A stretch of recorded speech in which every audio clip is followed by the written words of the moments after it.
सत्यानंदी मतलब नया शब्द, सत्य का आनंद लेने वाले, सत्यानंदी। तो सत्य का आनंद लो, पूरी फिजिक्स एक सत्य है।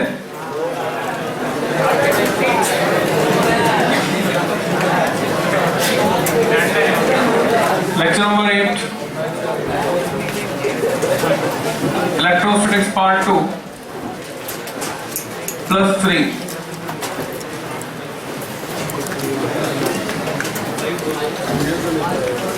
एक डेरिवेशन बाकी था, तो कंप्लीट करते हैं, फिर आगे बढ़ते हैं। तो नेक्स्ट आर्टिकल, शायद हेडिंग तुमने लगा रखा है, expression for electric potential at a point P जिसके कोऑर्डिनेट्स हैं r theta due to an electric dipole. इसका डायग्राम बनाएंगे, ऊपर जगह चाहिए, डाइपोल थोड़ा नीचे करके बनाना, नीचे भी जगह चाहिए, +q -q, centre of the dipole O, distance r पर एंगल थीटा बनाने वाली लाइन पे, यानी एंगल थीटा बनाते हुए एक लाइन खींची हमने, r थीटा कैसे लोकेट करते हैं, पोलर कोऑर्डिनेट, r डिस्टेंस के बराबर r क्लियर प्रकार के नॉब को रखा, r घुमाया, पॉइंट P लोकेट हुआ। इस पॉइंट P पर तुमको इलेक्ट्रिक पोटेंशियल पता करना है। पोटेंशियल एक स्केलर क्वांटिटी है जिसका फॉर्मूला है kq/r। तो अगर मुझे पोटेंशियल पता करना है तो मुझे A से P की डिस्टेंस यानी AP, B से P की डिस्टेंस यानी BP पता होनी चाहिए। ज्वाइन किया AP BP, माना कि डिस्टेंस है r1 और यह है r2। तो अब अगर तुम्हें पोटेंशियल निकालना है तो लॉजिक सिंपल है, कितना मानोगे पोटेंशियल, kq/r1 पॉजिटिव चार्ज के कारण पॉजिटिव में, माइनस kq/r2 नेगेटिव चार्ज के कारण नेगेटिव में। तो पॉजिटिव में से नेगेटिव वाला सब्ट्रैक्ट कर देंगे, नेट पोटेंशियल मिलेगा kq/r1 माइनस kq/r2। पर एक प्रॉब्लम है इसमें, प्रॉब्लम क्या है कि r1 and r2 are not the given data. हमें जो दिया हुआ है वो दिया हुआ है r थीटा एंड l। तो जो भी हम एक्सप्रेशन निकालें वो हमें पता होना चाहिए in terms of r theta and l। So we have to convert r1 and r2 in terms of r theta and l। अगर उसको डेरिवेशन का पार्ट बनाते हैं तो डेरिवेशन थोड़ा बड़ा हो जाता है। तो बिना डेरिवेशन का पार्ट बनाए अगर हम उसको फिगर में ही सॉल्व करना चाहते हैं तो लॉजिक ये है कि L तो है बहुत छोटा, R है बहुत बड़ा। ऐसे सिचुएशन में अगर मैं इस PO को एक्सटेंड करता हूं, PO को मैंने एक्सटेंड किया, इस पे परपेंडिकुलर ड्रॉप करता हूं A से परपेंडिकुलर ड्रॉप किया, परपेंडिकुलर का फुट जहां मिलता है सपोज वो पॉइंट है N। तो अब मुझे एक ट्राइंगल नजर आ रहा है ANP, और इस ट्राइंगल ANP में ये वाला जो एंगल है, क्योंकि पॉइंट P बहुत बहुत दूर है, जस्ट इमेजिन ये एंगस्ट्रॉम यूनिट, ये सेंटीमीटर या मीटर, तो ये एंगल बहुत ही छोटा होगा। तो जब बहुत ही छोटा एंगल हो P पर बन रहा है, वो यहाँ 90 बन रहा है, वो बहुत छोटा है, तो ये होगा अप्रोक्सीमेटली 90 डिग्री। अगर उसको मान लो 0.5 डिग्री है तो ये 89.5, ये 90। तो ऐसे सिचुएशन में इस ट्रायंगल ANP को हम आइसोसेलेस मान सकते हैं इस तरह से कि R1 is equal to R plus ON। Same logic से R2 निकालने के लिए हम B से परपेंडिकुलर ड्रॉप करेंगे। सपोज परपेंडिकुलर का फुट मिलता है M पर, तो ऐसे सिचुएशन में R2 को हम मान सकते हैं R माइनस OM। तो R1 R2 की value in terms of R theta and L convert करने के लिए हमें कैलकुलेट करना पड़ेगा। ये जो OM है ये थीटा होने से वर्टिकली अपोजिट एंगल भी थीटा होगा। इस ट्रायंगल में cos थीटा निकालो तो base ON upon hypotenuse L, तो ON हो जाएगा L cos थीटा। इसी तरह से यहाँ पे OM हो जाएगा L cos थीटा। ये सारी रेफरेंस साइड पे लिख देंगे। तुम्हें पता हो तो एक डेरिवेशन जो सबसे पहला वाला किया था, रेफरेंस साइड में हमने लिखा था Bn equal to 2L cos theta, और उसको डायरेक्टली यूज किया था। तो रेफरेंस साइड का प्रॉपर यूज ये है कि डेरिवेशन को हम शॉर्ट बना देते हैं। रेफरेंस साइड में तुम मेंशन कर दोगे R1 equal to R plus ON R plus L cos theta and R2 equal to R minus OM R minus, दोनों ही L cos थीटा है, OM भी ON भी। इससे अब डेरिवेशन की लेंथ कम हो जाएगी। ये तरीका है, ये बोले स्ट्रेटेजी हमारी।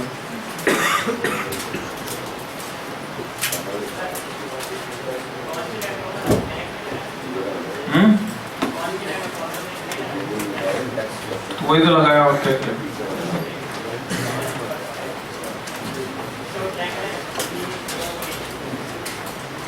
कॉस थीटा तो लाना नहीं हमको ना, कॉस थीटा तो खत्म हो जाएगा, बाद में कट जाएगा।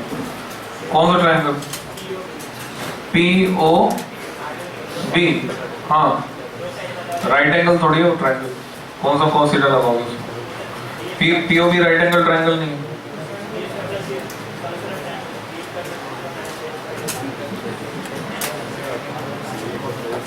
फिजिक्स सिंपल बना के पढ़नी हमको।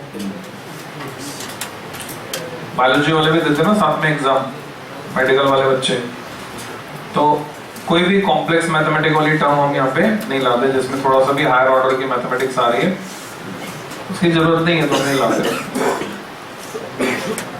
एक सवाल को करने के कई तरीके हो सकते हैं, उसमें से हमको कौन सा तरीका चुनना है जो फैमिलियर रहेगा बोर्ड में। जब तुम्हें कंपटीशन में करना है तो जो फास्टेस्ट मेथड है वो चुनना है कंपटीशन के लिए, पर बोर्ड के लिए तुम्हें ये चुनना है जो इवेल्युएटर है, कॉपी चेक करने वाला, जो उसको फैमिलियर साउंड करेगा वो तरीका चुनना है। अगर तुमने कोई ऐसा तरीका लगाया शॉर्टकट टेक्निक, शॉर्टकट ट्रिक्स बहुत सारी है, अभी आगे सीखोगे, जैसे सेकंड चैप्टर आएगा करंट इलेक्ट्रिसिटी, उसमें आएगा nodal analysis, Thevenin theorem, superposition theorem, ऐसी बहुत सारी शॉर्टकट टेक्निक्स होती हैं जो मेन क्लास में तुम्हें सिखाएंगे कंपटीशन के क्वेश्चन सॉल्व करने के लिए। एक्चुअल में वो सारी थ्योरम्स और ट्रिक्स वो पढ़ते हैं, star delta, delta to star, star to delta conversion, वो पढ़ाई जाती है इंजीनियरिंग फर्स्ट ईयर में। तो अब क्योंकि तुम्हारे टीचर ऑलरेडी पढ़ चुके हैं सब कुछ, तो वो क्या करते हैं, वो वाली ट्रिक्स जो हायर लेवल पे आनी है उससे तुम्हें पहले इंट्रोड्यूस करवा देते हैं, जिससे वो क्वेश्चन जो है फास्ट सॉल्व हो जाए। पर बोर्ड एग्जाम में डिफॉल्ट से मान के चलते हैं हमें वही मेथड्स या ट्रिक्स यूज करनी है जो उस लेवल की हैं, हायर लेवल की ट्रिक्स और मेथड्स यूज नहीं करने हैं। तो यहाँ पे अब तुम लिख सकते हो साइकिल चलाना शुरू करो। इसकी मैथमेटिक्स पे आ जाओ। Potential at point P equal to potential at point P due to charge at A plus potential at point P due to charge at B।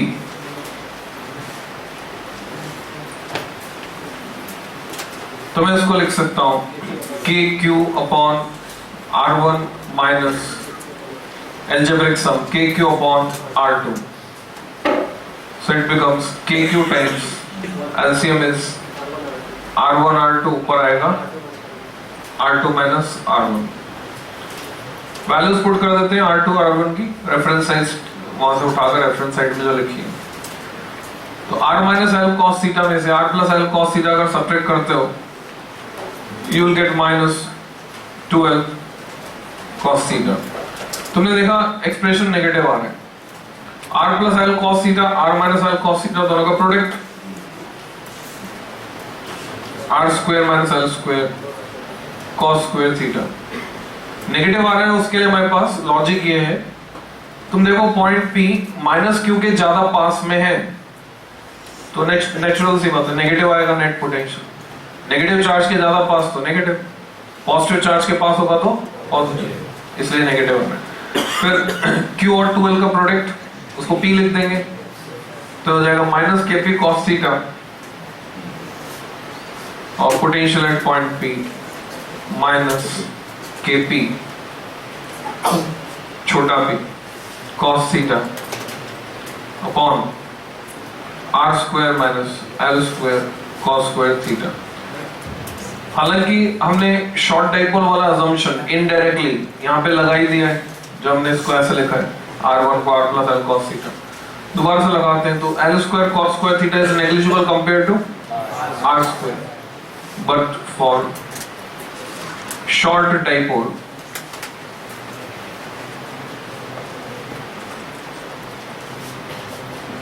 L square cos square theta less than R square. So, final expression, final format, potential at point P, Vp equal to minus Kp cos theta upon R square. वैसे potential जो है inversely proportional to R होता है, पर तुम देख रहे हो डाइपोल के कारण inversely proportional to R square. वैसे electric field inversely proportional to R square होता है, पर डाइपोल के कारण तुमने देखा inversely proportional to R cube. ये था general case at any point. अब तुम्हें निकालना है इक्वेटर लाइन पर या एक्सिस पर, तो स्पेशल केस देख सकते हो।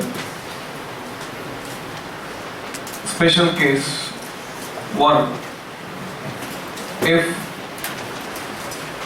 Point is situated on axis. Axis पर भी दो सिचुएशन हो सकती है। पहले situation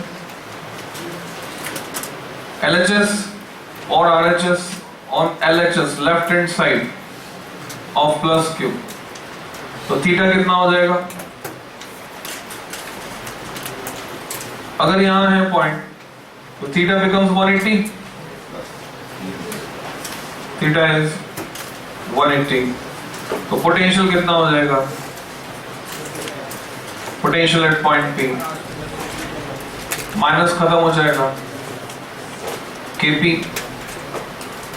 upon R square case P on RHS और माइनस क्यू के राइट हैंड साइड पर theta is 0 degree. So potential at point P minus Kp upon R square. और ये लॉजिकल है, नेगेटिव चार्ज के पास तो नेगेटिव, पॉजिटिव चार्ज के पास तो पॉजिटिव। जब भी एंगल होगा ऑब्ट्यूज एंगल, पॉजिटिव चार्ज से डिस्टेंस कम होगी तो नेट पोटेंशियल पॉजिटिव हो जाएगा। Case 2, if point is situated on perpendicular bisector non-axis और इक्वेटोरियल लाइन। अब नॉन एक्सिस पर हो या इक्वेटोरियल प्लेन में हो, ये तो होगा परपेंडिकुलर बाइसेक्टर, उसको बोलेंगे नॉन एक्सिस, और उससे जाने वाला जो प्लेन होगा उसको बोलेंगे इक्वेटोरियल प्लेन। उस प्लेन में होने पर या उस लाइन पर परपेंडिकुलर बाइसेक्टर पर होने पर इस पॉइंट में खास बात ये होगी कि इसकी डिस्टेंस प्लस क्यू से उतनी होगी जितनी की माइनस क्यू से, तो नेट पोटेंशियल 0, फॉर्मूले से भी आएगा 0। नॉन एक्सिस और on equatorial plane, then theta equal to 90 degree. So potential at point P 0, cos 90 is 0, इसी फॉर्मूले से। क्योंकि जितना पॉजिटिव चार्ज के कारण पॉजिटिव में, उतना नेगेटिव चार्ज के कारण नेगेटिव में। अगर तुमसे डायरेक्टली पूछते हैं ये वाला केस, तो जरूरी नहीं कि तुम एट एनी पॉइंट निकाल के फिर स्पेशल केस लगाओ। तुमसे डायरेक्टली पूछते हैं ये वाला केस, तो जरूरी नहीं कि तुम एट एनी पॉइंट निकाल के फिर स्पेशल केस लगाओ। तुम डायरेक्टली डिराइव कर सकते हो, छोटा पड़ेगा। तुम सीधे पॉइंट को मान लो, डिस्टेंस बराबर की, नेट 0 हो जाएगा। तो डाइपोल के डेरिवेशंस खत्म। अगला आर्टिकल हम पढ़ेंगे इक्विपोटेंशियल सरफेस। Very important. एक क्वेश्चन एक्सपेक्टेड है 2017 में भी और एक क्वेश्चन एक्सपेक्टेड है तुम्हारा एग्जाम, होने वाला एग्जाम 2018 में भी, यानी अभी से प्रेडिक्ट कर सकते हैं तुम्हारा पेपर। वेरिफिकेशन कैसे होगा? अभी तुम्हारे पढ़ते पढ़ते, अगर तुम कोटा में ही हो जब पेपर होने वाले हैं अभी, तो तुम्हारे पढ़ते पढ़ते ही वेरिफिकेशन हो जाएगा जब पेपर हो जाएगा 2017, तो पेपर डिस्कस कर लेंगे क्लास में हम लोग। Next article, equipotential surface. जो लोग लेट आए उनके लिए कुछ नहीं कर सकते।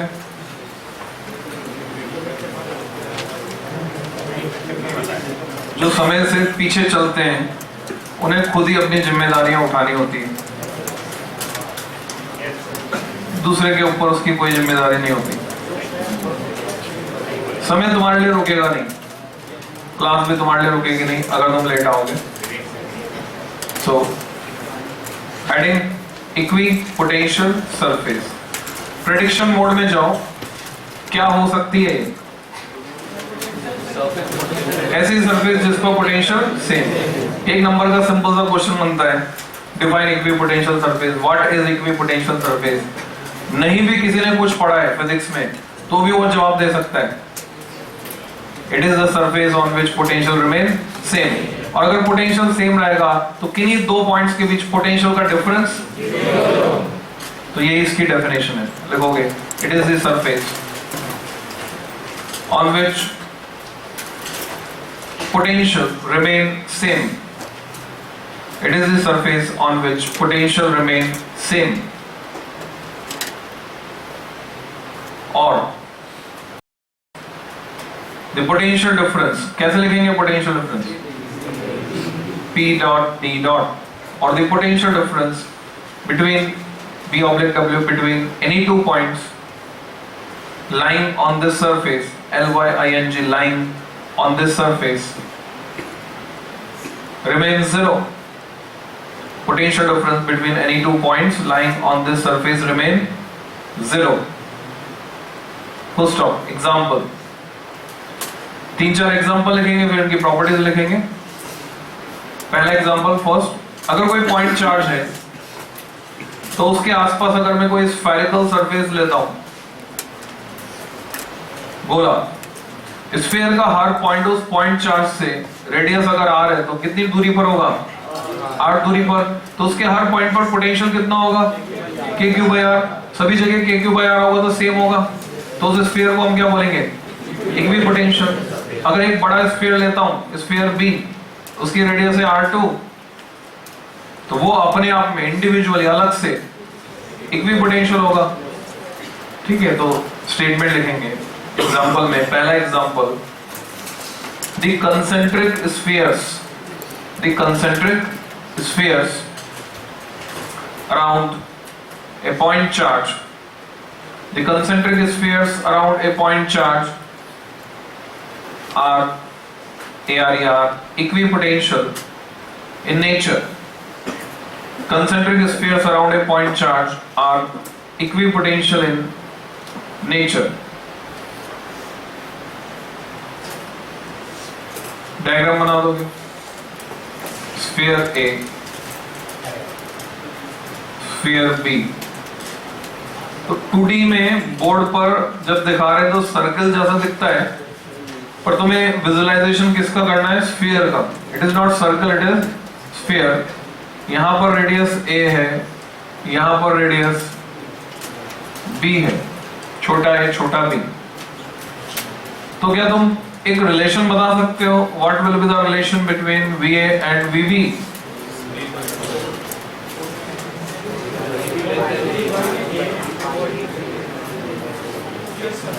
k⁴r। पॉजिटिव चार्ज के जितना पास रहेंगे पोटेंशियल उतना ज्यादा। ऐसे और भी स्फीयर खींचूं तो वो सब इक्विपोटेंशियल होंगे। अगर मैं एक पॉइंट यहां कंसीडर करता हूं M, एक पॉइंट यहां कंसीडर करता हूं N, what will be the relation between VM and VN? दोनों का पोटेंशियल सेम होगा। तो अगर किसी चार्ज कैपिटल Q को हम मूव करते हैं M to N, reference side में तुम मेंशन कर सकते हो what will be the work done, 0, क्योंकि work done is charge into potential difference, और क्योंकि दोनों का पोटेंशियल सेम है, सो वर्क डन इज 0.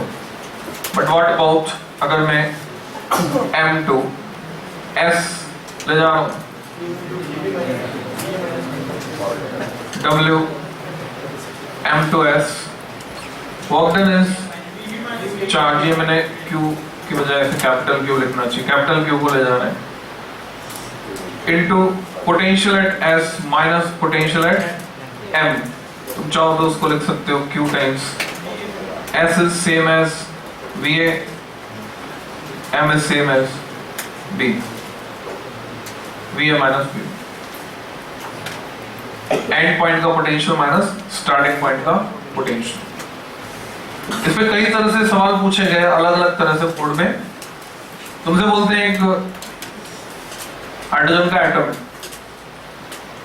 उसके न्यूक्लियस में एक प्रोटॉन है, 1H1 है, इलेक्ट्रॉन चारों तरफ चक्कर लगा रहे हैं.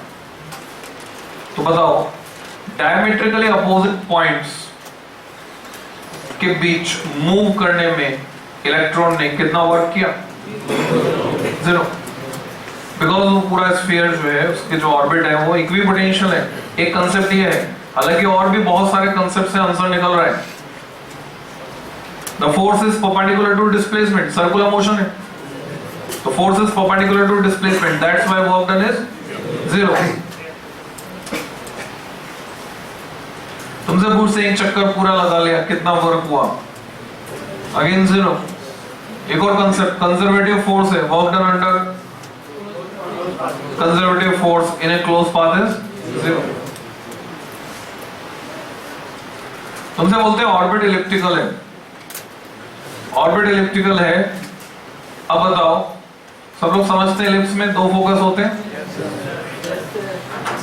एक सेमी मेजर एक्सिस, एक semi minor axis, major axis minor axis. तो अगर ऑर्बिटल की ऑर्बिट वही पता होना चाहिए, शेल की, सब शेल, केमिस्ट्री में चले जाओ.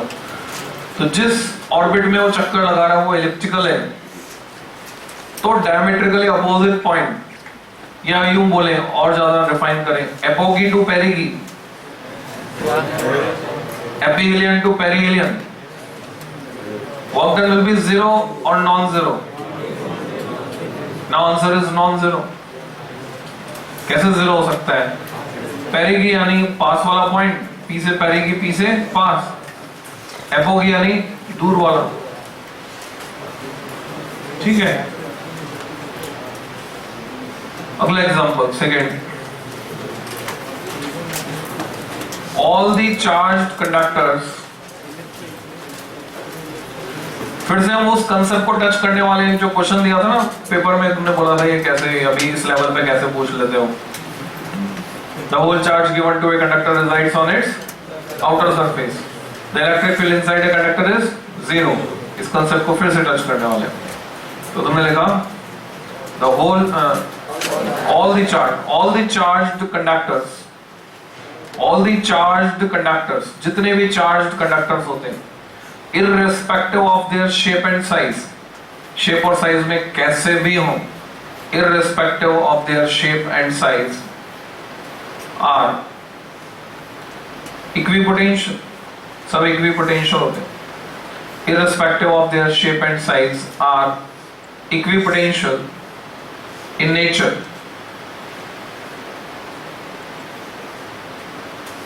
कैसे? देखो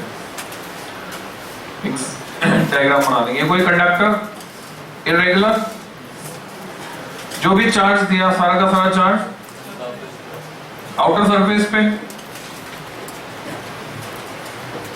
अंदर कोई चार्ज नहीं है, अंदर कोई इलेक्ट्रिक फील्ड भी नहीं है. जहां इलेक्ट्रिक फील्ड नहीं है मींस E0, वहां पोटेंशियल कितना होगा.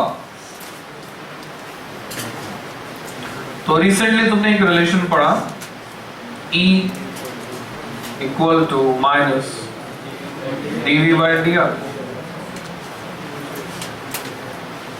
अगर E 0 है तो डेफिनेटली ये कांस्टेंट होगा, कांस्टेंट का डिफरेंशिएशन 0। तो इस पूरी सरफेस पर पोटेंशियल कांस्टेंट, तो ये सरफेस कैसी हो गई? Equipotential.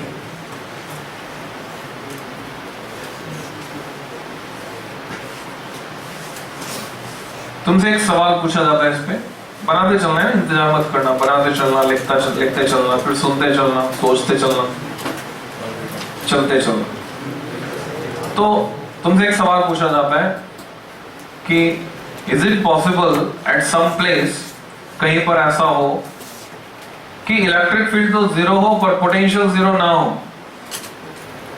So your answer is yes. तुमसे बोलते जस्टिफाई और गिव एन एग्जांपल, तो तुम एग्जांपल देते हो, all the charge conductors are equipotential inside the charge conductor, electric field is zero but potential is constant.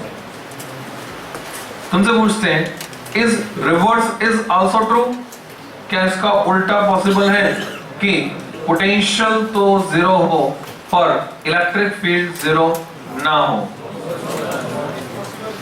Answer is again yes, it is quite possible. Answer is again quite simple. Think of a dipole. Think about a dipole. Plus q minus q. Think about its center point O. What can you say about potential at center point? Zero. But the electric field, if you can imagine plus 1 here, so it will get repelled by plus q, attracted by minus q. So electric field at O is not equal to 0. तो हम ये कह सकते हैं कि dipole का जो centre होता है वहां पर इलेक्ट्रिक फील्ड तो जीरो नहीं होता बट पोटेंशियल जीरो होता है, तो इसका रिवर्स हो गया। तो ये भी पॉसिबल है कि कहीं पर इलेक्ट्रिक फील्ड जीरो हो पर पोटेंशियल जीरो ना हो, और ये भी पॉसिबल है कि पोटेंशियल जीरो हो पर इलेक्ट्रिक फील्ड जीरो ना हो।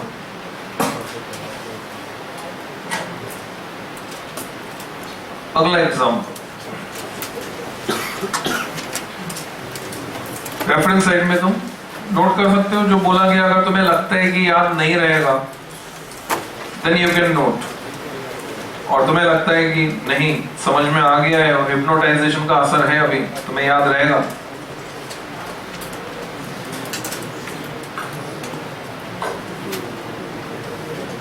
तो जरूरत नहीं है लिखने की।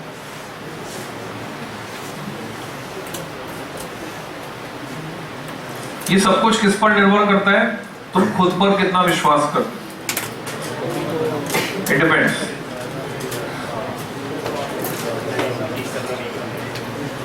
मैक्सिमम इंग्लिश फिल्मों में यही दिखाया जाता है, जो बच्चों की फिल्म होती है,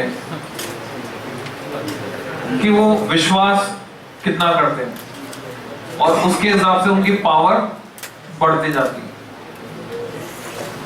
जादू टोने वाली जितनी भी पिक्चर होती है उसमें क्या दिखाते हैं? किसी जादूगरनी से या किसी चुड़ैल या ऐसे कोई जो दिखाते हैं, कोई हिंदी फिल्म में भी वही दिखाते हैं। बच्चों की जितनी भी फिल्म होती है कि उससे अगर जीतना है, उसके जादू के असर से बचना है, तो तुम्हारी जो पावर है वो किस पर डिपेंड कर रही है कि तुम खुद पर कितना विश्वास करते हो। तो अगर तुम खुद पर विश्वास करते हो तुम्हें याद रहेगा, नहीं करते हो नहीं रहेगा, सिंपल। अगला एग्जांपल, यहीं से क्लू निकालते हैं, लिंकिंग, पावरफुल वर्ड यूज करते हैं, स्ट्रॉन्ग वर्ड लिंकिंग। यहां से क्लू निकालते हैं कि अगर मैंने यहां इलेक्ट्रिक फील्ड लाइंस बनाई तो वो कैसी दिखेंगी? रेडियली परपेंडिकुलर, यानी इलेक्ट्रिक फील्ड लाइंस कैसी होती है? Perpendicular to the charge body, perpendicular to the surface. तो अगर मैं यूं बोलूं कि इलेक्ट्रिक फील्ड लाइन एक इक्विपोटेंशियल सरफेस के परपेंडिकुलर होती है, तो ट्रू है। स्टेटमेंट को उल्टा कर देते हैं, ऐसी सरफेस जो फील्ड लाइंस के परपेंडिकुलर होती है इक्विपोटेंशियल होगी। ये भी ट्रू है। जरूरी क्यों नहीं भाई, है जरूरी, ऐसा ही है। हर जगह ऐसा थोड़ी होता है कि x प्रोपोर्शनल y तो y प्रोपोर्शनल x हो, ये जरूरी नहीं है। कई जगह होता है y प्रोपोर्शनल x भी होता है, v proportional i proportional v, यहाँ पे है ऐसा। हमेशा नहीं होता पर यहाँ पे है, तो लिखोगे। अगला एग्जांपल, द प्लेन्स, एरोप्लेन नहीं, plane surface, the planes perpendicular to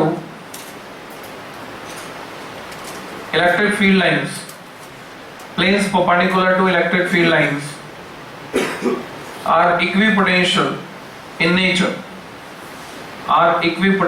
in nature, इसका मतलब क्या है? डायग्राम से इमेजिन कर सकते हो तुम। Suppose this is a plane, तिरछा पकड़ा हुआ है हमने ऐसे, incline plane A, another plane B,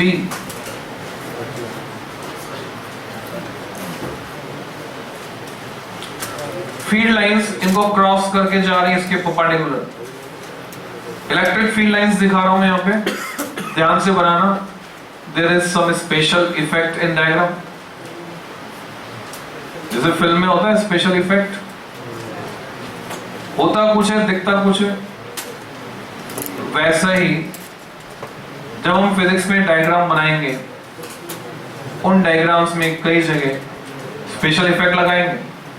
कई बार ऐसा होता है डायग्राम होता है 2D, दिखता है 3D, स्पेशल इफेक्ट की मदद से। तो गौर से देखो इसमें क्या स्पेशल इफेक्ट है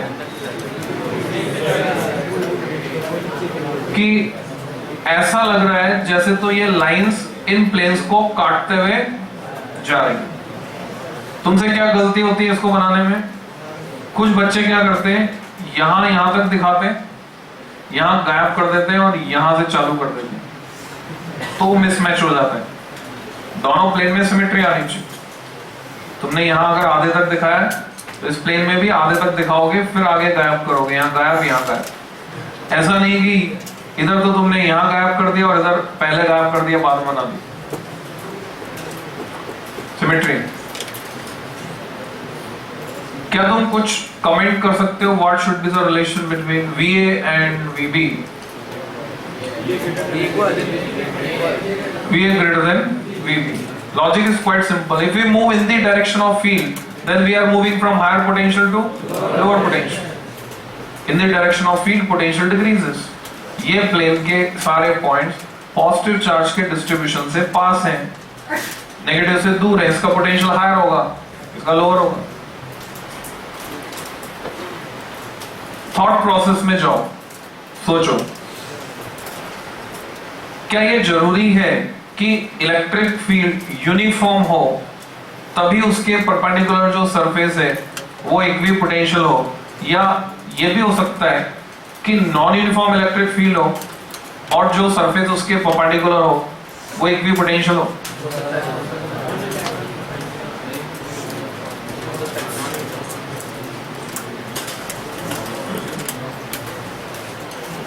जैसे हम इतनी पढ़ाई की बातें करते हैं, वो कुछ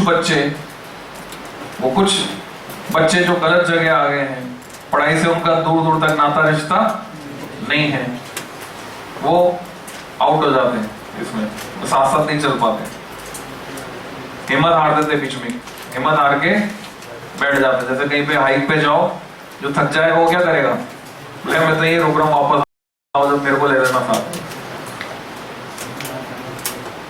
तो ऐसे बच्चों से रिक्वेस्ट है, हिम्मत करके पानी पियो, साथ में चलो, पूरा घूम के आएंगे, साथ में जाएंगे, साथ में आएंगे, बीच में मत रोको। So just think about the situation.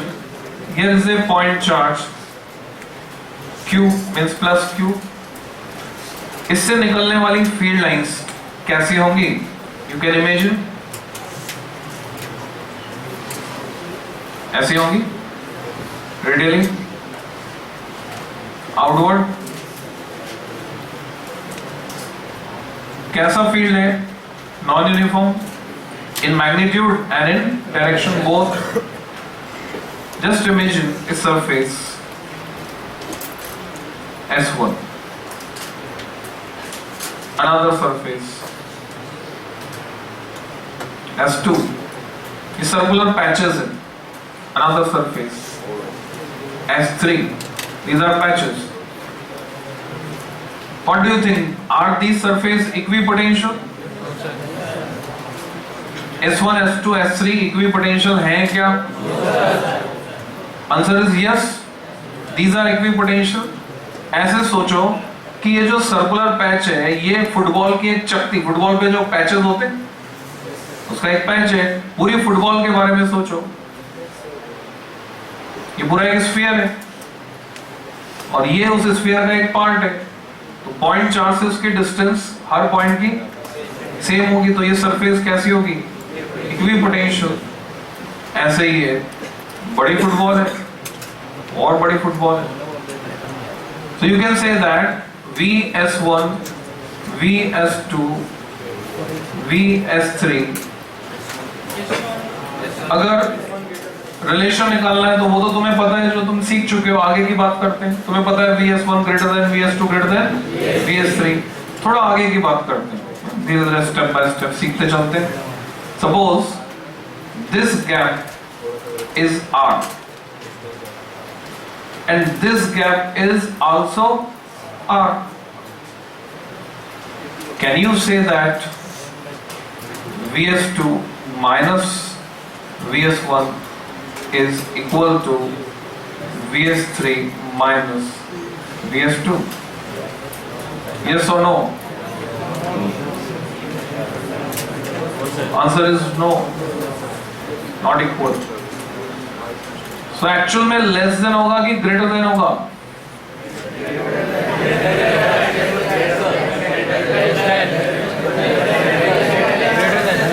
तो आराम से सोचना, शांति के साथ बैठकर सोचना आराम से, तो तुम्हें जवाब मिलेगा.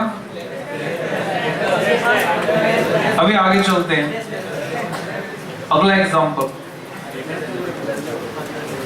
अच्छा, एनसीईआरटी में ढूंढोगे तो भी जवाब मिलेगा. ऐसा एक डायग्राम बना हुआ मिलेगा जैसा मैंने बनाया है.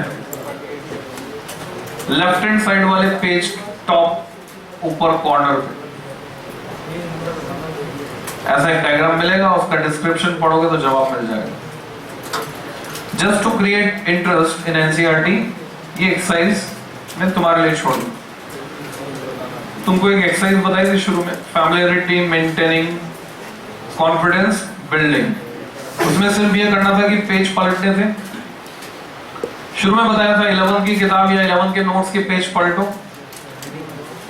अब उसमें तुम 12th की बुक को भी इन्वॉल्व करो.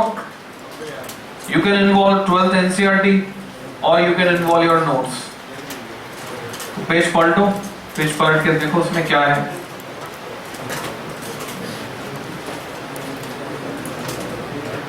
अगला example. The equatorial plane of an electric dipole, the equatorial plane of an electric dipole. बताओ कितना पोटेंशियल होता है इस पे लाई करने वाले हर पॉइंट पर? अभी पढ़ा था तुमने, 0, क्योंकि प्लस क्यू से उतनी ही दूर होगा जितना कि माइनस क्यू से. कहीं पर भी हो इक्वेटोरियल प्लेन, पॉइंट यहाँ लो, नीचे लो, दाएं बाएं, उसकी दूरी प्लस क्यू से माइनस क्यू से बराबर होने से उस पर नेट पोटेंशियल 0 होगा. अगर 0 होगा तो क्या कांस्टेंट नहीं होगा? होगा. The equatorial plane of an electric dipole is equipotential. Is equipotential.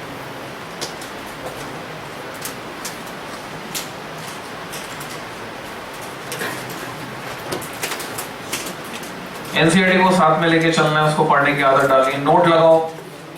Note.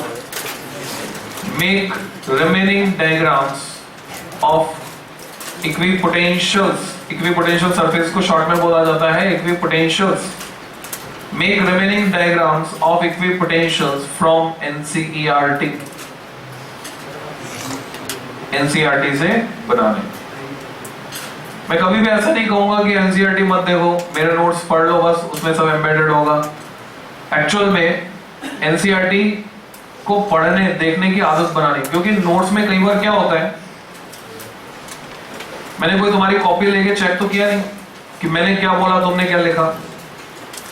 मैं कुछ बोल रहा हूं, तुम कुछ समझ रहे हो, तुम कुछ लिख रहे हो, देर में भी गैप, अंतर आ सकता है। हो सकता है तुमने ठीक से नहीं सुना मैंने जो बोला, देर में भी गैप। तो मैं श्योरिटी गारंटी के साथ ये नहीं कह सकता कि जो मैं तुम्हें सिखाना चाहता हूं एग्जैक्टली वही तुमने लिखा है, या जो मैं लिखवाना चाहता हूं वही लिखा है।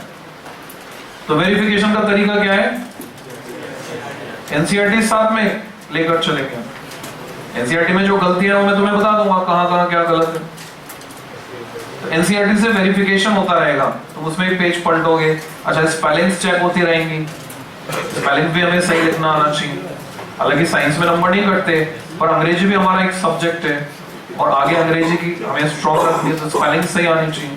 तो उसके लिए बुक में भी देखना जरूरी है। तो एनसीईआरटी को रखेंगे नहीं, एनसीईआरटी भी साथ में चलेगी।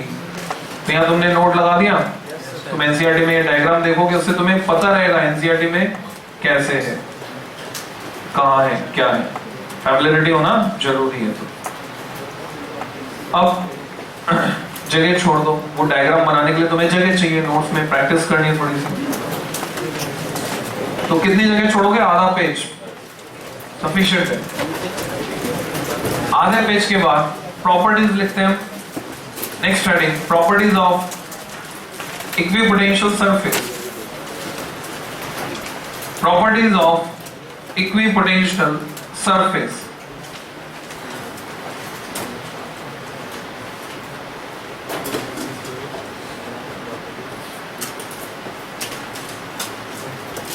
इसका हिंट ये है, ये जो सवाल मैंने दिया इसका हिंट ये है कि तुम देख रहे हो एरिया बढ़ता जा रहा है, ठीक है, और उस एरिया के परपेंडिकुलर जाने वाली लाइंस यहां भी उतनी है, यहां भी उतनी, यहां भी उतनी, और एरिया के परपेंडिकुलर जाने वाली लाइन बनाती है इलेक्ट्रिक फील्ड। तो अगर इलेक्ट्रिक फील्ड तो सेम है, यहां भी, यहां भी, यहां भी, तो पोटेंशियल का क्या होगा, V होता है E इंटू आर। E होता है V by R, simple relation अगर देखा जाए तो V जो कि होता है वोल्ट में, वो कैसे मिलेगा, E जो होता है वोल्ट पर मीटर में, उसको मीटर से मल्टीप्लाई करेंगे तो मिलेगा। तो E तीनों के लिए अगर सेम है तो V की बात करें, यहां जैसे जैसे डिस्टेंस बढ़ेगी, इसके लिए डिस्टेंस है, सपोज इसको भी R मान लो, यहां से इसके लिए R है, तो इसका V1 हो गया E इंटू R, इसका हुआ E इंटू 2R, इसका हुआ E इंटू 3R। तो सेम होगा क्या, ऐसा तो लग रहा है सेम होगा। 3ER माइनस 2ER ER, और ऐसे अगला, तो ऐसा लग रहा है सेम होगा। अब तुम्हें वेरीफाई करना है सेम क्यों नहीं होगा। मोटे तौर पर ऐसे देखने पर हमें लग रहा है सेम होगा, और सेम अगर नहीं होगा तो कैसे नहीं होगा। Is inversely proportional to R square, क्या इसका कुछ लेना देना है, वो तुम्हें सोच के देखना। प्रॉपर्टीज ऑफ इक्विपोटेंशियल सरफेस, ऐसा तुमने हेडिंग लगाया। जो हमने ये एग्जाम्पल लिखे हैं, जरूरत पड़ने पर इन सबको हम प्रॉपर्टीज की जगह लिख सकते हैं। ये क्वेश्चन वैसे ही बनता है जैसे तुमसे पूछे right 4 properties of electric field lines, right 4 properties of magnetic field lines, right 2 properties of equipotential surface. तो मैं 2 पॉइंट ये लिखा रहा हूं, इसमें जरूरत पड़ने पर अगर 2 से ज्यादा पूछे तो ये जो एग्जाम्पल से इनमें से हर एक को तुम एक प्रॉपर्टी बना सकते हो, यानी इसको लिख दोगे वो प्रॉपर्टी भी कंसीडर्ड होगी। तो पहला पॉइंट जो हम ऑलरेडी पढ़ चुके हैं उसी को प्रॉपर्टी बनाते हैं। क्या पढ़ लिया तुमने, work required to move a charge between any 2 points lying on equipotential surfaces. तो लिखोगे work required to move a charge, work required to move a charge between any 2 points lying lying on an equipotential surface. Work required to move a charge between any 2 points lying on an equipotential surface is 0. Full stop. Second property. अब तुम्हारा input चाहिए, इसमें तुम्हारा participation चाहिए. Property में लिखवा रहा हूं, आधी लिखवा रहा हूं, आधा सेंटेंस बचा हुआ तुम्हें कंप्लीट करना है. अगर तुम उसको कंप्लीट कर सकते हो then you can raise your hand. Any two equipotential surfaces can never intersect each other. कभी एक दूसरे को काट नहीं सकती. Can never intersect each other because if it occur, यदि ऐसा हुआ, उन्होंने काटा, if it occurs, then कौन पूरा करेगा? Raise your hand. बोलना थोड़ी हाथ ऊपर करना है. रेज योर हैंड मतलब हाथ ऊपर करो. कौन बता रहा है?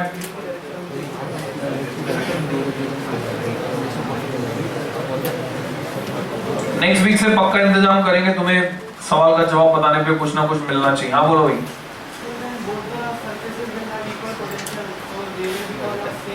नहीं, what should be right then? क्या लिखे आगे?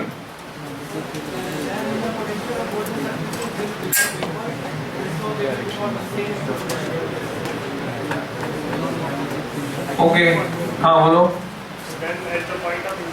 हाँ, ये सुनना चाहता था मैं. Then at the point of intersection. This is called inertia mistake. Madam, हमने पहले भी स्टडी किया ना inertia mistake के बारे में, R square and R. तो तुम्हें ये ध्यान रखना है, मिलते जुलते सेंटेंस होने के बावजूद तुम्हारी अवेयरनेस वहां पर होनी चाहिए, नहीं तो inertia mistake हो जाएगी जो इस बच्चे ने की. If lines intersect, then we get a point. If surfaces intersect, then we get a line. ठीक है, तो कंप्लीट करेंगे. Then at the line of intersection, line को अंडरलाइन कर देना. यहां गलती होती, बच्चे लिख देते point. Then at the line of intersection, we will get two different values of potential. We will get two different values of potential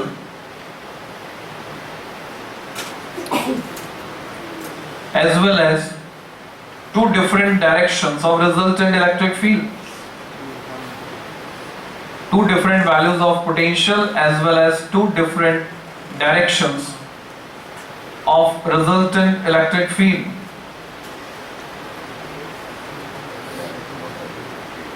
Which is not possible.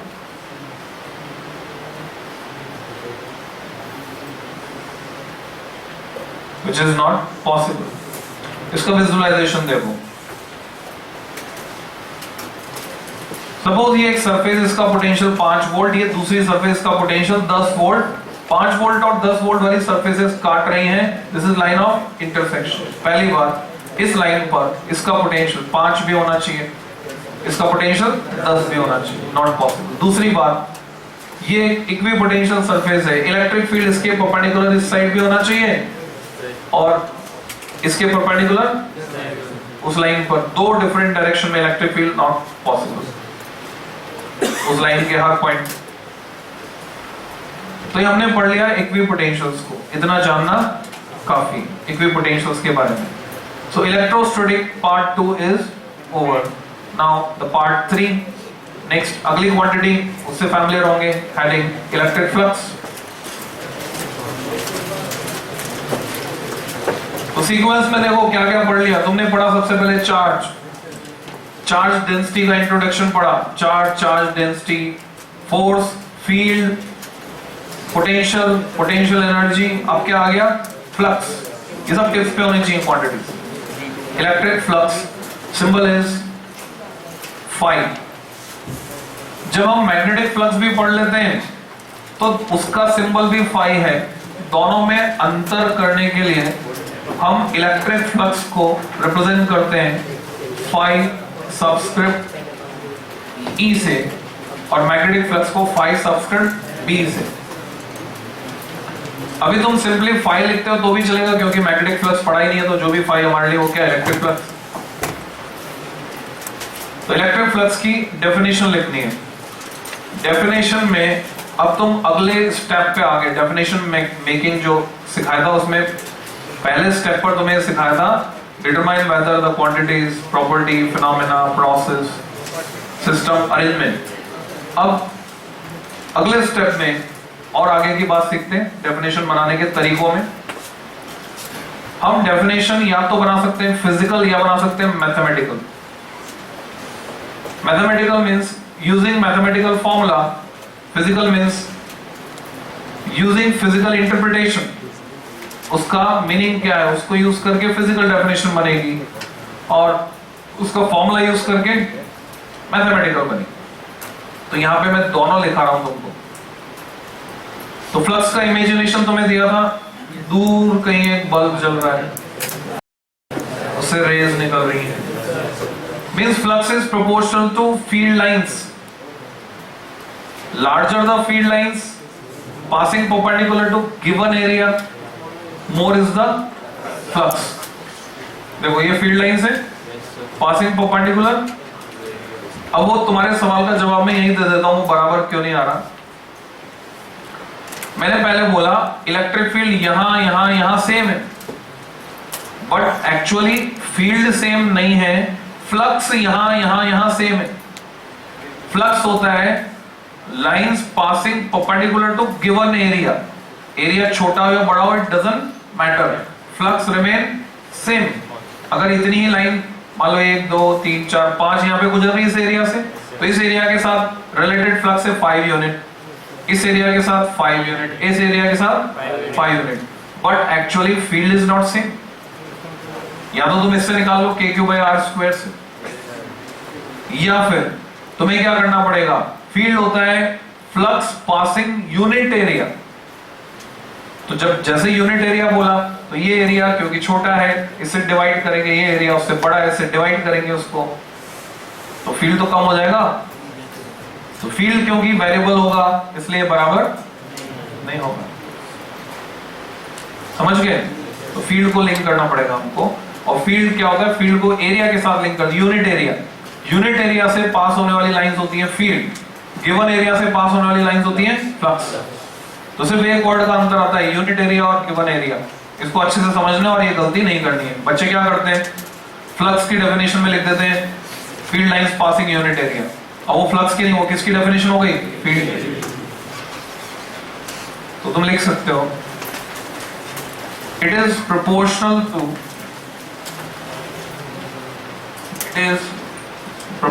To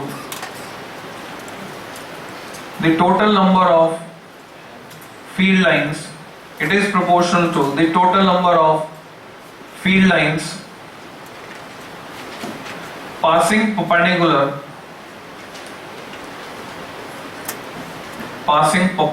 to given area.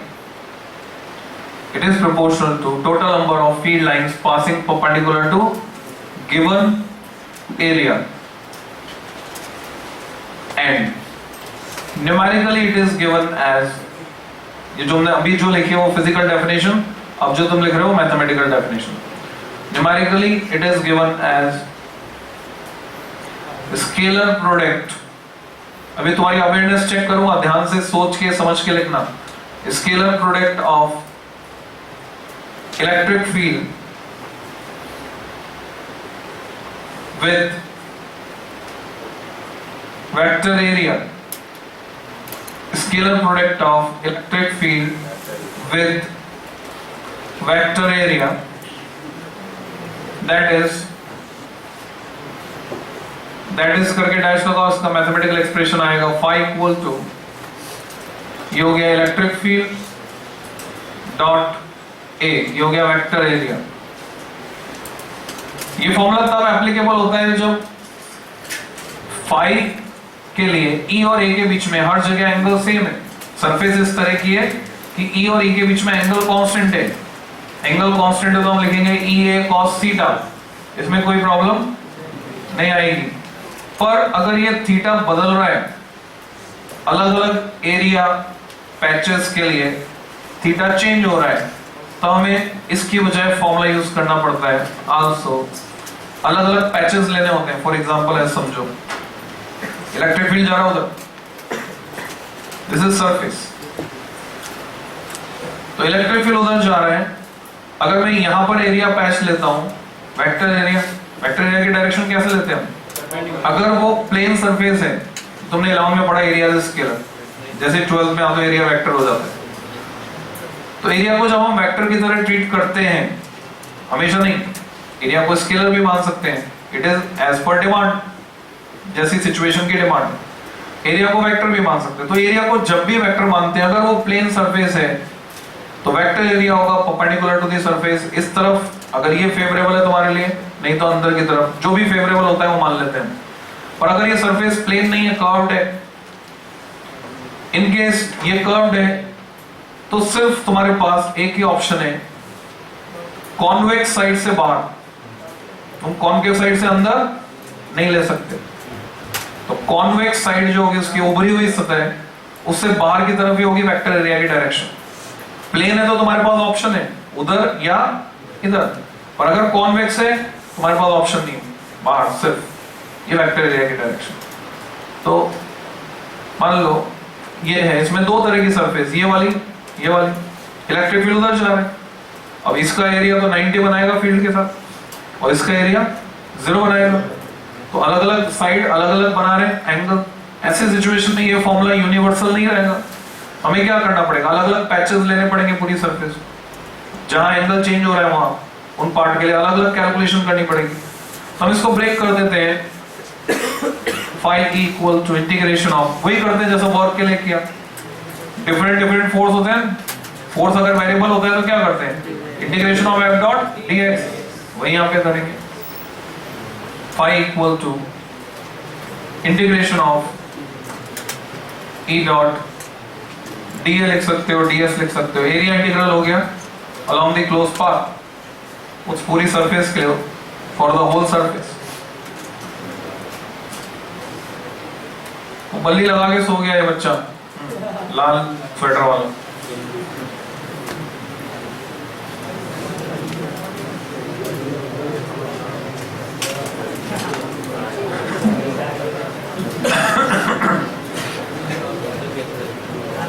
मतलब ऐसे बोलते हैं नकटे हैं, कोई असर नहीं होता, चिकने खड़े नकटे, सो ही जाते हैं, जिसको सोना है वो सो जाता है।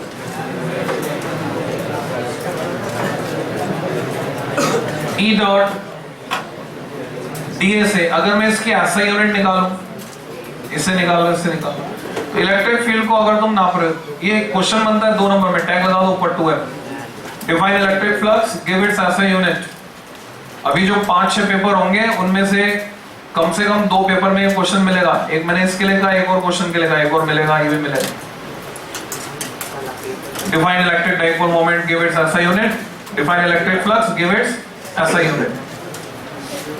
तो ऐसा यूनिट क्या होगी इसकी, अगर इलेक्ट्रिक फील्ड को नाप रहा हूं न्यूटन पर कूलम, उससे एरिया मल्टीप्लाई हो गया तो Newton metre square per coulomb. और अगर इलेक्ट्रिक फील्ड को नाप रहा हूं वोल्ट पर मीटर में और एरिया मल्टीप्लाई हो गया तो volt into metre. JEE Main का क्वेश्चन बनता है, इस वोल्ट को क्या बोल सकता हूं मैं, वोल्ट क्या होता है, जूल पर कूलम। तो हम इसको ऐसे और लिख सकते हैं, जूल मीटर पर कूलम। जूल को लिख सकते हैं न्यूटन मीटर, तो वापस ही आ जाएगा newton metre square per coulomb. तो तुमसे पूछते हैं जेई मेन में, which of the following does not belong to electric flux. पहला ऑप्शन, दूसरा ऑप्शन, तीसरा ऑप्शन, चौथा ऑप्शन कुछ और बना दिया, तो वही आंसर हो जाएगा। ये तीनों तो यूनिट है, these are related to flux। अब ईमानदारी से वो बच्चे हाथ ऊपर करो जो ये मानते हैं कि इलेक्ट्रिक फ्लक्स एक स्केलर क्वांटिटी है, जो मानते हैं इलेक्ट्रिक फ्लक्स में डायरेक्शन नहीं होती, स्केलर क्वांटिटी है, वो हाथ ऊपर कर लो। जो मानते हैं वेक्टर है वो हाथ नीचे रखो। तीसरी कोई कैटेगरी नहीं है। तो मैं ये मान लूं कि जिनके हाथ नीचे वो मानते हैं वेक्टर है, तो ये तुम्हारी अवेयरनेस के लेवल को रिप्रेजेंट करता है। जस्ट रीड द स्टेटमेंट, तुमने क्या लिखा है डेफिनेशन में, उसमें अंडरलाइन करो स्केलर प्रोडक्ट। यहां जो दिख रहा है उसको देखो, दिख रहा है, यहां दिख रहा है उसको देखो, क्या वेक्टर लगाया है यहाँ पे? फिर कहां है तुम्हारी अवेयरनेस, कहां गई? फिजिकली बैठे रहोगे यहाँ पे, मेंटली यहाँ पे प्रेजेंट नहीं रहोगे।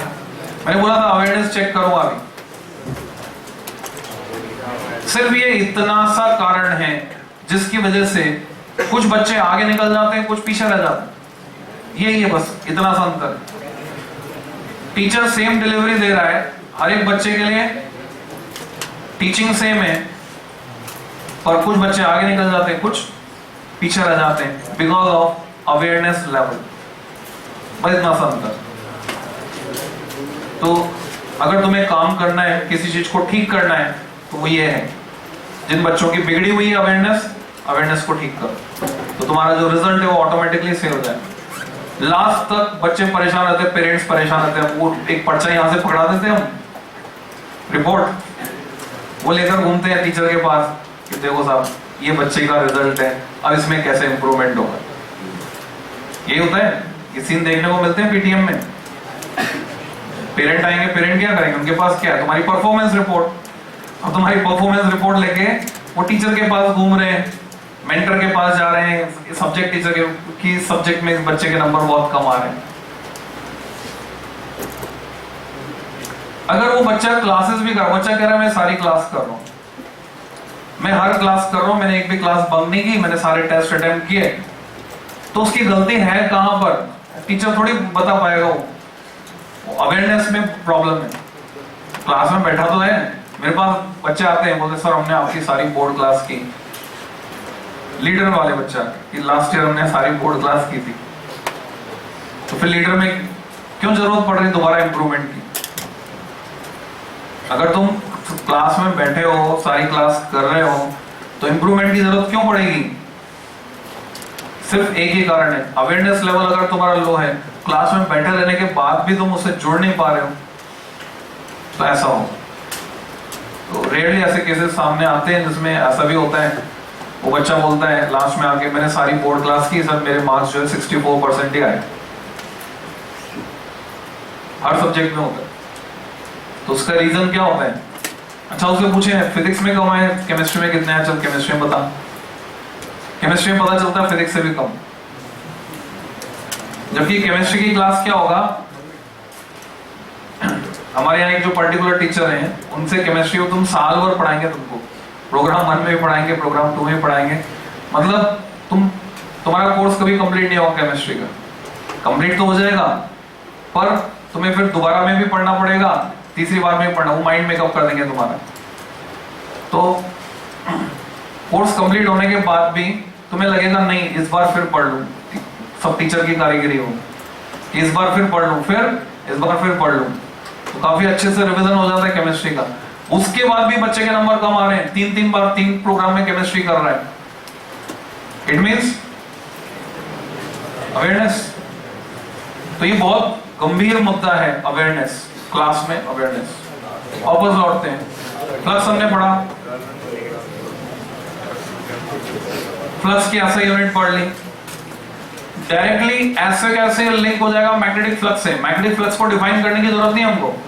अंतर क्या आएगा, जहां तुमने इलेक्ट्रिक लिखा वहां मैग्नेटिक, जहां इलेक्ट्रिक फील्ड वहां मैग्नेटिक फील्ड, बाकी सब सेम है। यूनिट डिफरेंट हो जाएगी क्योंकि मैग्नेटिक फील्ड की यूनिट अलग होती है, मैग्नेटिक फ्लक्स की यूनिट हो जाती है वेबर कहते हैं उसको। अभी ऐसे ही सुन लो वेबर, बाद में रिपीट होगा, याद हो जाएगा।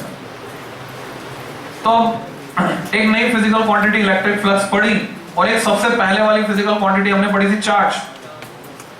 चार्ज और फ्लक्स को रिलेट करते हुए साइंटिस्ट गॉस ने एक लॉ दिया जिसे बोलते हैं गॉस लॉ। गॉस थ्योरम कह सकते हो, गॉस लॉ कह सकते हो। It is most important, definite question है हर बोर्ड का, हर पेपर का। मतलब अभी तक तो मैं उन क्वेश्चन के लिए कह रहा था कि 5 में से 2। गॉस लॉ के लिए जितने पेपर होंगे सब में सब 5 में से 5, हर एक में ये क्वेश्चन रहेगा ही रहेगा। तो next article heading Gauss law, star mark करो, इंपॉर्टेंट मार्क करो, वेरी इंपॉर्टेंट, बिल्कुल पक्का तैयार करना है।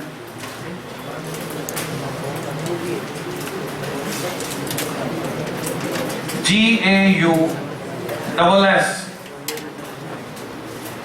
अब अंग्रेजी सीखो, एनसीईआरटी में जो मिस्टेक है वो बता रहा हूं, तुमसे बोला एनसीईआरटी में जो गलतियां हम सही कर देंगे।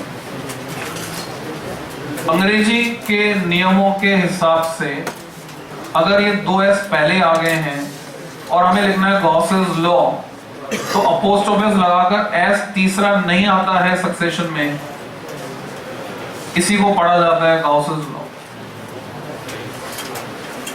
और एनसीईआरटी में तुम देखो तीसरा S और मिल जाएगा,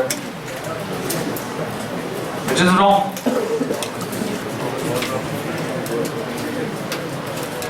गॉस लॉ किसको किससे लिंक करता है?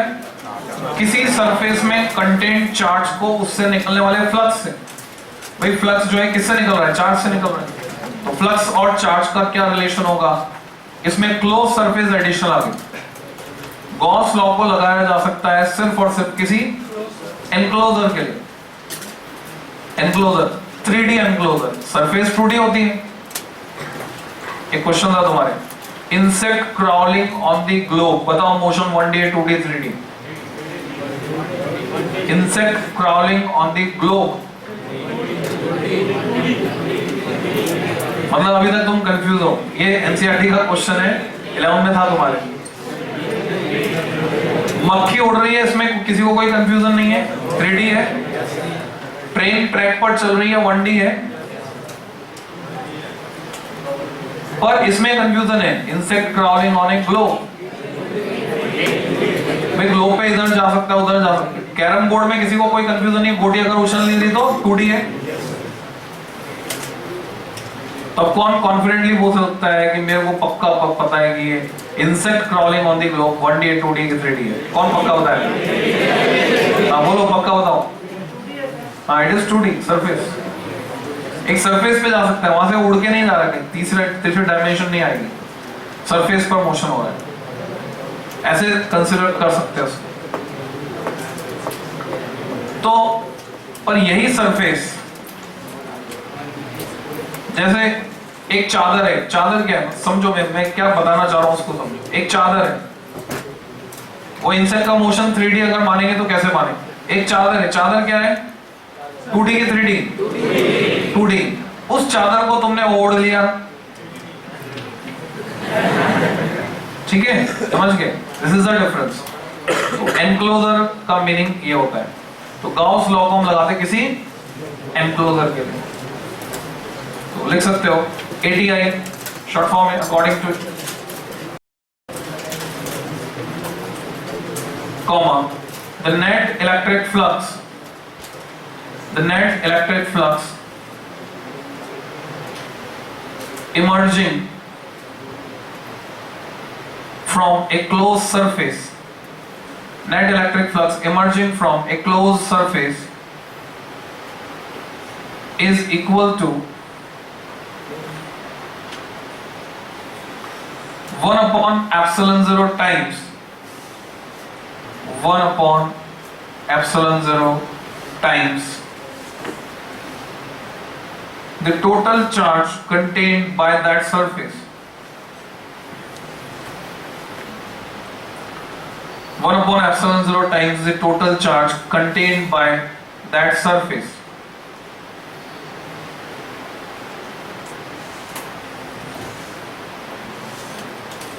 That is, इसका मैथमेटिकल एक्सप्रेशन लिखेंगे, phi equal to, या तो लिखोगे सिग्मा क्यू मतलब टोटल चार्ज कंटेंट, या फिर लिखोगे Q subscript inside upon epsilon zero. दोनों नोटेशन वैलिड है, या तो समेशन सिग्मा का सिंबल क्यू, सारा चार्ज जो सरफेस के अंदर है, या फिर क्यू के साथ सबस्क्रिप्ट में inside, Q inside upon epsilon zero. हम जानते हैं कि ये जो एप्सिलॉन जीरो है इसको 1/4 पाई के लिख सकते हैं। तो ये एक्सप्रेशन एक और फॉर्मेट में लिखा जा सकता है 4 पाई के सिग्मा क्यू, के की वैल्यू रखते वापस ये मिल जाए। दो फॉर्मेट है। ऐसे ही लैंग्वेज में तुम चाहो तो ये भी लिख सकते हो 1/ε0 टाइम्स की जगह net electric flux emerging from a close surface equal to product of 4 pi K and total charge contained by that surface. दोनों वैलिड है। इसका मीनिंग क्या है, मीनिंग समझो। एग्जांपल,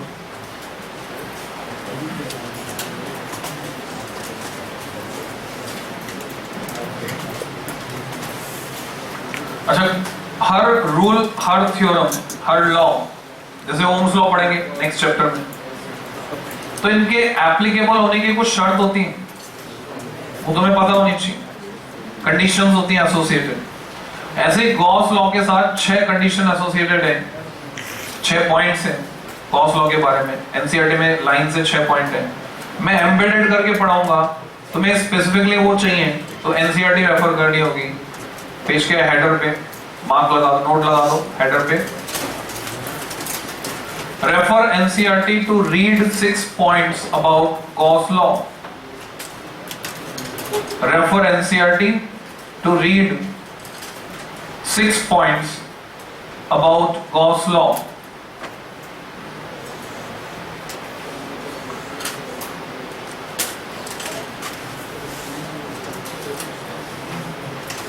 मैं एम्बेडेड करके पढ़ा रहा हूं, अलग से लिखवाऊंगा नहीं, और वो एग्जाम में अलग से पूछे भी नहीं जाते।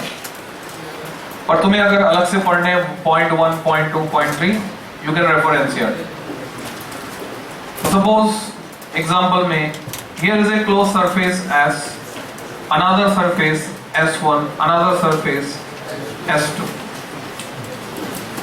ये 2D नहीं है क्या, ये सब 3D क्लोज सरफेस। सर्कल्स नहीं है, स्फीयर्स। यहां पर चार्ज पड़ा है 2 माइक्रोकूलम, यहां पर पड़ा है -1 माइक्रोकूलम, यहां पर पड़ा है -1 माइक्रोकूलम, और यहां बाहर पड़ा है 5 माइक्रोकूलम। बना लो।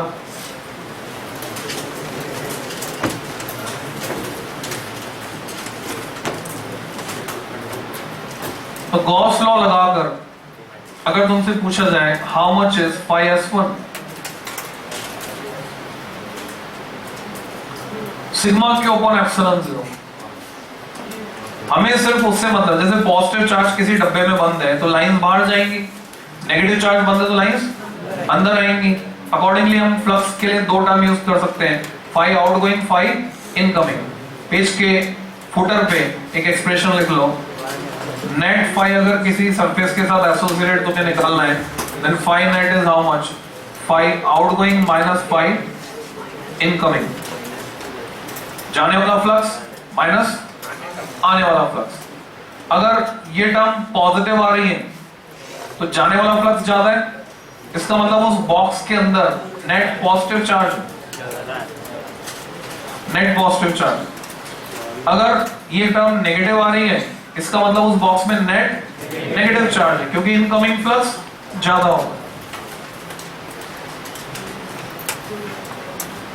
तो यहां पे अगर मैं 5s1 कैलकुलेट करना चाहता हूं तो इस चार्ज की वजह से या इस चार्ज की वजह से जितनी लाइंस हैं इसमें एंटर करेंगे उतनी बाहर निकल जाएंगे, नेट फ्लक्स जीरो। जो भी फ्लक्स होगा वो खुद के चार्ज के कारण होगा। या गॉस लॉ कहता है कि ये हमें सिग्मा क्यू कौन सा लेना है, जो क्यू इनसाइड है, तो वो कितना है 2 माइक्रोकूलम, 2 × 10⁻⁶ अपॉन एप्सिलॉन जीरो 8.85 10⁻12। अब इसकी कैलकुलेशन करने के 2 तरीके हैं। या तो तुम रट लो 1/ε0 की वैल्यू कैलकुलेट करके, जैसे 1/e तुमने रटा है 6.25 × 10⁻18, या फिर तुम्हें पता है ये होता है 4 पाई के, तो 1/ε0 की जगह तुम 4 पाई के लिख सकते हो। 4 पाई तुम्हें याद होगा, नहीं याद हो तो 4 पाई रट सकते हो। 3.14 इंटू 4 कितना होता है? 12.56 होता है या और ज्यादा होता है? 12.56। वेरीफाई कर सकते हो। इसको किससे मल्टीप्लाई करना रहेगा? इनटू,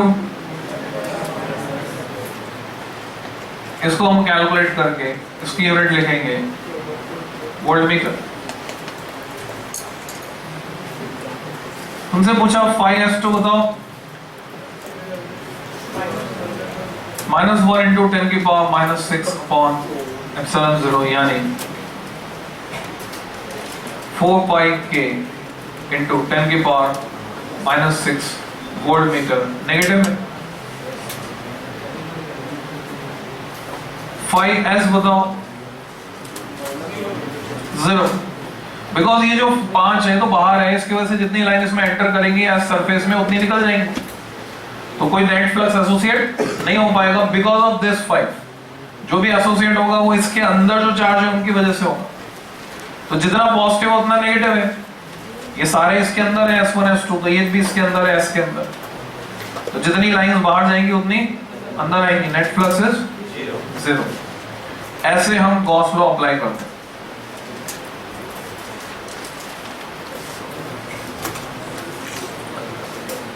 कुछ और एग्जांपल समझेंगे जिससे और क्लैरिटी आएगी। यहां तक जो जो डाउट है हाथ ऊपर करके पूछ सकते हो, और अगर कुछ भी समझ में नहीं आया तो कोई बात है ही नहीं परेशानी की।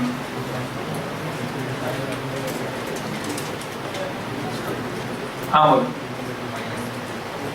5s में मैं देख रहा हूं ये सरफेस S है, इसके अंदर एनक्लोज मुझे टोटल चार्ज चाहिए 2 माइक्रोकूलम, -1 नेट 0, तो सिग्मा क्यू बिकम्स 0। हाँ डक तो चला रखा है, ऊपर वालों ने नहीं चलाया, वो लोग रोज भूल जाते हैं, उनको कह के आना पड़ेगा कि बस मैं जाऊंगा तब बोल के आता हूँ या चला। हाँ नहीं तो किसी को जाना पड़ेगा, तुम जाओ बोले ऊपर जो काउंटर पे या जो भी कोई बैठे उनको बोलो डक चला दो नीचे बेसमेंट में, सर कह रहे हैं, सर कह रहे हैं बोल दो कि तो वजन बढ़ जाएगा, जल्दी चल जाएगा। गॉस लॉ पर कुछ और एग्जांपल्स हम देखेंगे जिससे इस पे पकड़ बनेगी।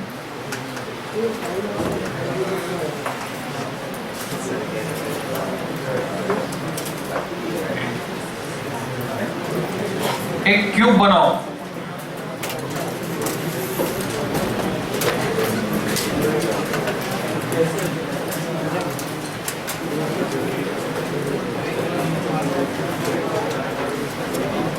मिल गया कोई? वजन नहीं बढ़ा, बोल दिया। एक क्यूब बनाओ,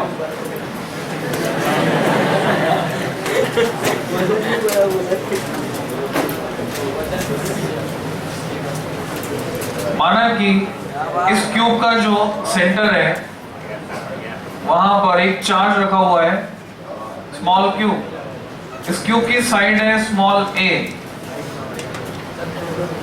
अब यहां एक नई चीज और सीखने को मिलेगी, डमी डेटा।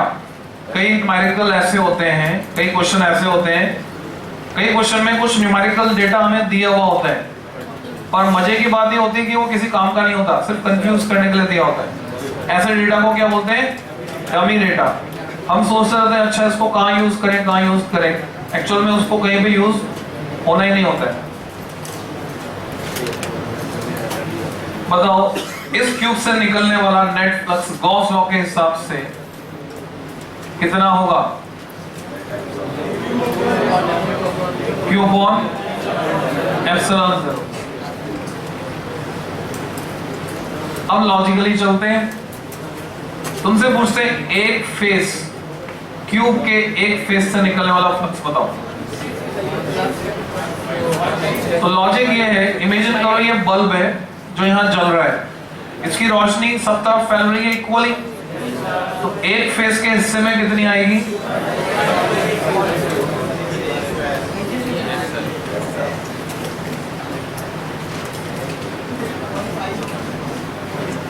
कंसेप्ट को मॉडिफाई करते हैं, सिचुएशन को और कॉम्प्लेक्स बनाते हैं।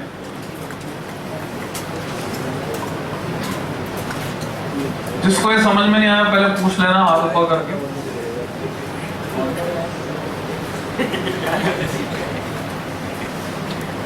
अगेन मेक ए क्यूब,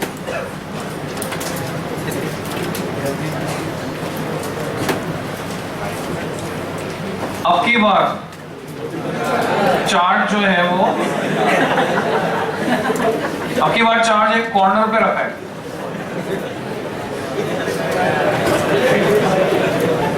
पिछली बार तुमने क्या देखा, ए किसी काम नहीं आया, डमी डेटा। अब तुम्हें फिर से उन्हीं दो सवालों का जवाब देना है। Find it by one face. जब तुम वो पॉइंट्स पढ़ोगे, जो 6 पॉइंट, उनमें एक पॉइंट है कि जो गॉसियन सरफेस है, किसको बोलेंगे, जो क्यूब है इसको क्या बोलेंगे, गॉसियन सरफेस। ये गॉसियन सरफेस किसी डिस्क्रीट पॉइंट चार्ज से होकर पास नहीं हो सकती।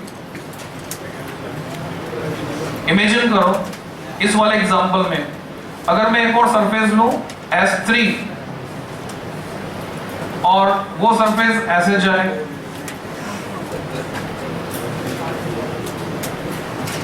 S3, तो मेरे लिए कंफ्यूजन क्या है कि इस -1 को इसके अंदर मानो या बाहर। ये तो क्लियर है, ये इसके अंदर है, और ये जो बाउंड्री पे आ रहा है -1 माइक्रोकूलम, उसको हम अंदर मानेंगे कि बाहर। तो ऐसे सिचुएशन में गाइडलाइन दी जाती है गॉस लॉ जब लगाना है कि गॉसियन सरफेस जो भी हम इमेजिन कर रहे हैं एनक्लोजर, ये किसी डिस्क्रीट चार्ज में से होकर नहीं जा सकता, या तो वो उसके अंदर हो या तो बाहर हो। हालांकि अगर ये कोई कंटिन्यूअस चार्ज डिस्ट्रीब्यूशन है,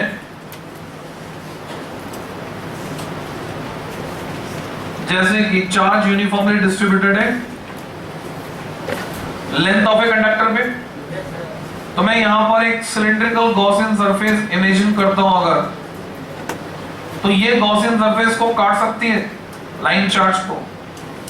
इसमें हमें क्लियरिटी है कि अगर सिलेंडर की लेंथ है L और इस पर charge density, linear charge density lambda है, तो L लेंथ पर आने वाला चार्ज होगा लैम्डा L, वो एनक्लोज चार्ज होगा इसके अंदर। तो गॉसियन सरफेस किसी कंटिन्यूअस चार्ज डिस्ट्रीब्यूशन को तो काट सकती है, पर डिस्क्रीट चार्ज से होकर नहीं जा सकती। तो अगर इस रूल को लगाएं तो हमें पता चलता है कि इस क्यूब को हम गॉसियन सरफेस नहीं मान सकते, क्योंकि ये तो उसी पर आ रहा है। तो ऐसे क्वेश्चन को सॉल्व करने के लिए हम सिमेट्री की मदद लेते हैं। तो सिमेट्री की मदद, थोड़ा सा इमेजिनेशन चाहिए। इमेजिन करो ये क्यूब, इसके पास में पड़ा है ऐसा ही एक और क्यूब, जिन दोनों का कॉमन ये पीछे वाला कॉर्नर है जिसपे चार्ज क्यूब पड़ा है। अब इस क्यूब के ऊपर एक क्यूब पड़ा है, उसका नीचे वाला कॉर्नर ये है, पास वाले क्यूब पर एक और क्यूब पड़ा है। ये 4 क्यूब तो है फ्रंट प्लेन में, ऐसे 4 क्यूब बैक प्लेन में, कुल मिला के 8 क्यूब से जो बड़ा क्यूब बना उसके सेंटर पर ये क्यूब पड़ा है। तो अब इमेजिन करो 8 क्यूब के ऐसे बड़े वाले क्यूब के सेंटर पे अगर बल्ब जल रहा होगा तो एक क्यूब के हिस्से में कितनी लाइट आएगी?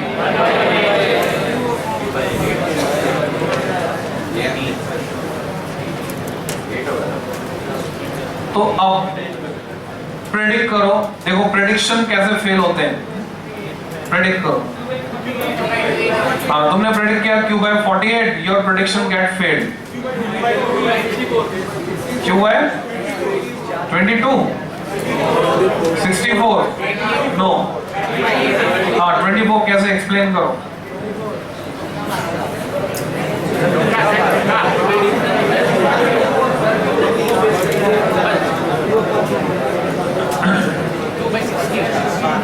फ्लक्स उसको कहते हैं जो परपेंडिकुलर जाता है, ठीक है।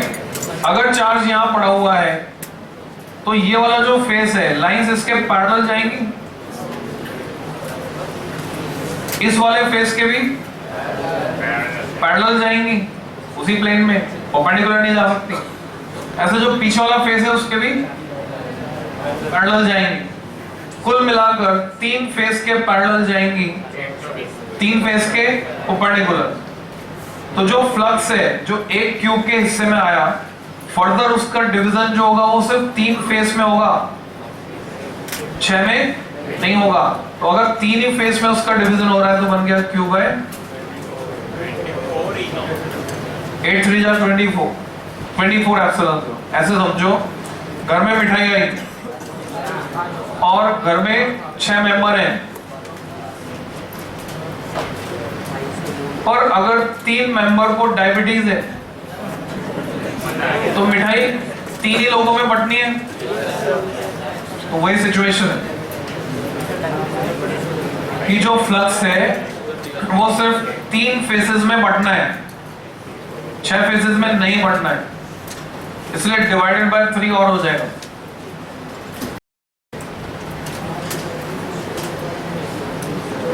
एक और एग्जांपल लेते हैं।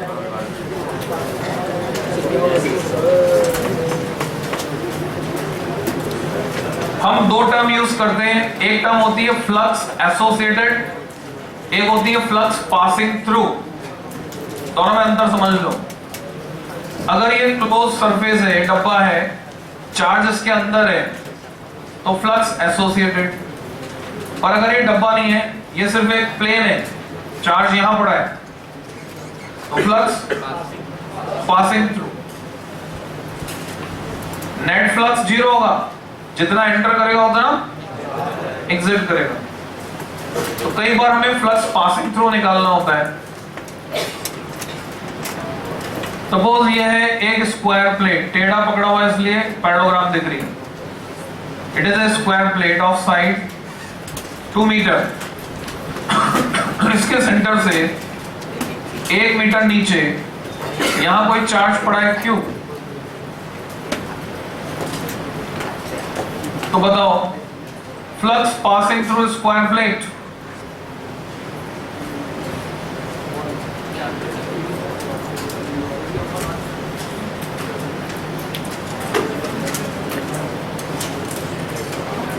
अभी तक तुम क्या बता रहे थे? फ्लक्स एसोसिएटेड बता रहे थे, अब बताने वाले हो फ्लक्स पासिंग थ्रू। तुम्हारा इमेजिनेशन यूज करो, कल्पना शक्ति। हाँ, correct answer is Q/6 epsilon 0।